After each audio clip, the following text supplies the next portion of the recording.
আমি সহ্য করতে পারি না। স্বামী বলেছে, ও স্ত্রী রে, যদি কষ্ট হয় সন্তানকে ভিন্ন কোন সিস্টেম করে দেই। সঙ্গে সঙ্গে তোমার মা বলেছে, না স্বামী আমার জাদু পাখি যখন করে আসছে বলে আসবে, আমি যখন নাকি একটা নজর দেখবো, আমি মার 10 মাস 10 দিনের কষ্ট সঙ্গে সঙ্গে চলে যাবে। ও মুসলমান,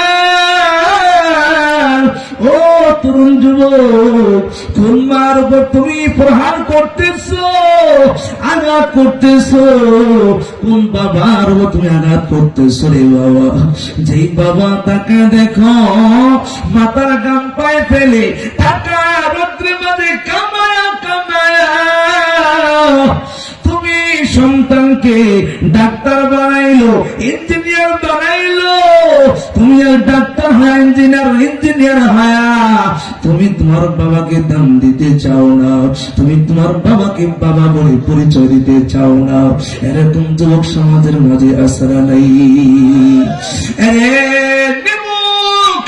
যুবকের দল তোমাদেরকে পায়ে হাত রেখে বলে যায়, পা দুটো আকায়াতের যুবক,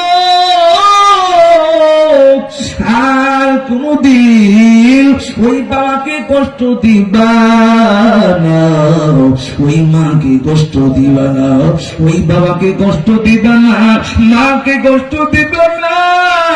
তারা গাদ্দারি করেছো, ওই মার কাছ থেকে গিয়ে ক্ষমা চাইবা, বাবার কাছ থেকে গিয়ে ক্ষমা চাইবা। কে কে রাজি আছো? তো হাত দেখা দাও। আল্লাহ পাক সকলকে কবুল করেন, সকলেই আমিন বলেন। হে বাঙালি মুসলমান, ও তরুণ যুবক ভাইরা, ওই পিতা মাতার সঙ্গে কেমনে কথা বলবা?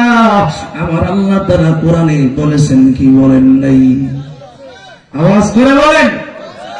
আল্লাহ পাক বলেন, ওয়া কুল লাহুমা কাওলান কারীমা, কাওলান কারীমা আই কাওলান জামিলা আই কাওলান লতীফা।